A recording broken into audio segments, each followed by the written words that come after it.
नमस्कार शेतकरी मित्रांनो, रॉयल शेतकरी न्यूजमध्ये सर्व शेतकरी बांधवांचं हार्दिक स्वागत आहे. तर सर्व शेतकरी बांधव एक महत्त्वाची विनंती आहे की नक्की व्हिडिओ आवडल्यास नक्की लाईक करा, शेअर करा आणि सबस्क्राईब करा. कारण की मित्रांनो, शेती संबंधित म्हणा, पीक विमा संदर्भात म्हणा ना, असेच नवनवीन व्हिडिओ आमच्या सर्वप्रथम आमच्या व्हिडिओला पाहायला मिळतील. तर चला मित्रांनो, व्हिडिओला सुरुवात करूया. तर शेतकरी मित्रांनो, 34 जिल्ह्यातील अत्यंत आनंदाची बातमी आहे. शेतकऱ्यांना आनंदाची बातमी आहे की पीक विमा शेतकरी बांधवांच्या आधार लिंक बँक खात्यामध्ये जमा होते सुरुवात झालेली आहे. आणि खरीप हंगाम 2024च्या खरीप हंगाम 2024 आणि याचबरोबर खरीप हंगाम 2022मध्ये या 2022, 23, 24 या मागील 3 वर्षातील पीक विमाचा शेतकरी बांधवांच्या खात्यामध्ये जमा व्हायला सुरुवात झालेला आहे. आणि त्यामुळे शेतकरी मित्रांनो, हा पीक विमा कोणते शेतकऱ्यांना जमा किती हेक्टर किती रुपये सुरू कोणी शेतकऱ्यांना होईल आणि या संदर्भ संपूर्ण डिटेलमध्ये माहिती आपण व्हिडिओच्या माध्यमातून जाणून घ्यायचा प्रयत्न करणार. तर नमस्कार मित्रांनो, रॉयल शेतकरी सर्व शेतकरी बांधवांचं हार्दिक स्वागत आहे. तर शेतकरी बांधवांना एक महत्त्वाची विनंती आहे की जेणेकरून पीक विमा संदर्भात एक संपूर्ण माहिती पाहायला मिळतील. तर शेतकरी मित्रांनो, तर तर राज्यातील सर्वप्रथम लाभार्थ्यांना खरीप हंगाम 2023चा आणि पीक विम्याला वाटपास सुरू झालेला आहे. आणि मित्रांनो, याचबरोबर आपण जर पाहिलं तर यावर्षीचा खरीप हंगाम 2024चा पीक राज्यातील मोठ्या प्रमाणामध्ये शेतकऱ्यांना मंजूर झालेलं होतं. आणि एकूण 64 लाख शेतकऱ्यांना खरीप हंगाम 2024चा पीक विमा मंजूर झाला होता. आणि या 64 लाख शेतकऱ्यांना 2555 कोटी रुपयाचा पीक विमा मंजूर झाला होता. आणि त्या आकार वाटपाला सुरुवात झालेला आहे. बहुतांश शेतकऱ्यांच्या आधार लिंक बँक खात्यामध्ये पैसे जमा होणे झालेलं येत आहे. आणि 29 जिल्ह्यामध्ये 2495 कोटी रुपयाचा असा 2024चा मंजूर झाला. आणि ज्याच्यामध्ये संभाजीनगर जिल्हा असेल आणि जालना असेल, बीड असेल आणि धाराशिव असेल, परभणी असेल, नांदेड असेल, लातूर किंवा हिंगोली असेल, तर या 8 जिल्ह्यामध्ये मराठवाड्यातील शेतकऱ्यांना 160 कोटी रुपयाचा असा मंजूर झाला होता.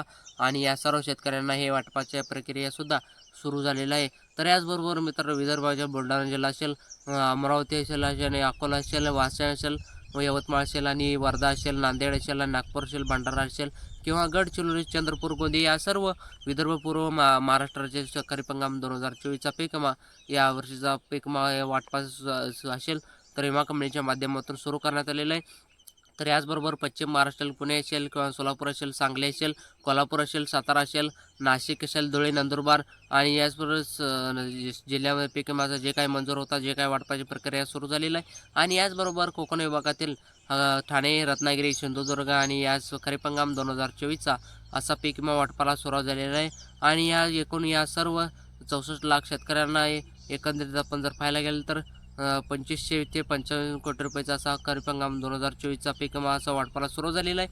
आणि एकंदरीत मित्रांनो, असं जर पाहिलं तर गेलं तर तर जवळपास 1495 कोटी रुपयाचा प्रति किशोरी 750 कोटी रुपये आणि काढणीपेक्षा नुकसान भरपाई या काढणीपेक्षा नुकसान भरपाईमध्ये यासुद्धा मोठ्या प्रमाणामध्ये पीक विमा मंजूर झालेला आहे. आणि याचबरोबर मित्रांनो, अखेर विमा कंपनीच्या माध्यमातून हा खरीप हंगाम 2024चा पीक विमा वाटपास सुरू झालेला आहे. आणि खरीप हंगाम 2024च्या पीक विम्याच्या संदर्भात रब्बी हंगाम 2022चा मोठ्या प्रमाणात शेतकरी मोठ्या झालेला आहे.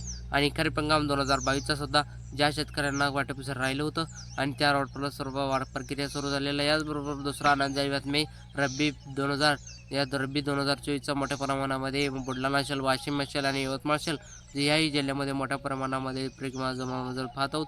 आणि आपण जर पाहिलं तर सर्वात जास्त 2023चा कोणत्या जिल्ह्यामध्ये जमा होत आहे तर त्या जिल्ह्याचं जमाचं बुलढाणा जिल्हा असेल प्रक्रिया असेल तर अशा प्रकारे पीक विमा या 2024चा पीक विमा सर्व जिल्ह्यामध्ये रब्बी हंगामच्या पीक विम्याचं कुणाचा हरभराचं, गव्हाचं आणि ज्वारीचं जमा होत आहे.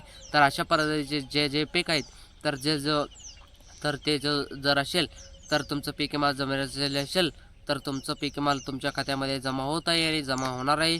आणि 2023चं पीक विमा अनुदान झालेलं होतं आणि त्या ज्यावेळेस पीक विमाचं राबवण्यात आले होतं आणि त्या राबवण्यात आल्यामुळे 2020-21ला राज्य सरकारच्या माध्यमातून या पुन्हा पीक विमा हिमान आला. आणि 80%पेक्षा कमी नुकसान झालं असेल तर त्या शेतकऱ्यांचं 180%पेक्षा कमी नुकसान झालं असेल तर त्या विमा कंपनीच्या माध्यमातून सरकारनं भरपाई द्यावी लागेल.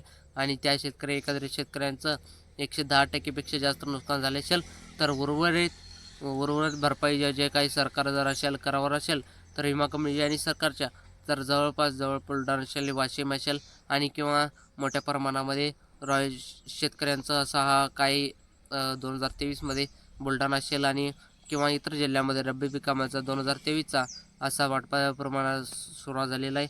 आणि जवळपास 21 मार्च 2025 रोजी हे एक महत्त्वाचा जी.आर. काढला होता आणि त्या रब्बी पिकांचा 2023चा त्या 24,63,00,000 रुपयाचा असा राज्य सरकारनं अनुदान हे वितरित केले. आणि याचबरोबर 2000 खरीप हंगाम 2081 कोटी रुपयाचे असे राज्य सरकारच्या माध्यमातून हे करण्यात आलेले. याचबरोबर खरीप हंगाम 2022 आणि 2023चा असा हा अनुदान हे वितरित केलं मंजूर. मागील 3 वर्षाच्या पैकीमध्ये जे काही असेल ते राज्य सरकार ॲक्टिव्ह होतं ते राज्य सरकारने वितरित करून या पीक वाटपाला जे काही प्रक्रिया असेल आणि विमा कंपनीची प्रक्रिया असेल तर सुरू करण्यात आलेलं आहे. आणि राज्यातील सर्व शेतकरी बांधवांच्या आनंदाची बातमी आहे की या सर्व जिल्ह्यातील शेतकरी बांधवांच्या खात्यामध्ये मागील 3 वर्षापूर्वीचा पीक विम्याची जे काही रक्कम असेल तर ते अखेर प्रक्रिया सुरू झालेली आहे. आणि मित्रांनो आता कोणकोणाच्या प्रक्रिया सुरू झालेल्या आहे, कंपनी झालेला आहे. तर मित्रांनो या व्हिडिओमध्ये एवढंच आहे. व्हिडिओ नक्की लाईक करा, शेअर करा आणि सबस्क्राईब करा. पुढच्या व्हिडिओत जय हिंद, जय महाराष्ट्र.